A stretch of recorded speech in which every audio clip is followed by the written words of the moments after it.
mesti rintocchi delle campane nel Duomo in pieno centro e un cuscino di garofani rossi, il simbolo della passione politica. Così Castelfranco Veneto ha reso il suo estremo saluto a Bruno Marchetti, ex presidente del Consiglio regionale ed ex sindaco della città del Giorgione, morto a 73 anni nella notte tra martedì e mercoledì.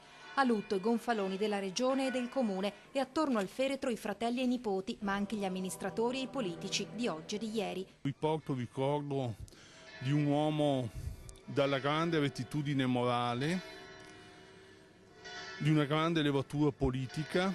Nella chiesa gremita il ritratto di un concittadino illustre e sempre attento al suo territorio. Si è messo dentro la politica certamente perché gli piaceva, perché non era solo ma con amici e condivideva idee e progetti, ma si è messo dentro anche per rendersi utile. Per 3 mandati sui banchi dell'Assemblea regionale, per un triennio sullo scranno più alto del municipio.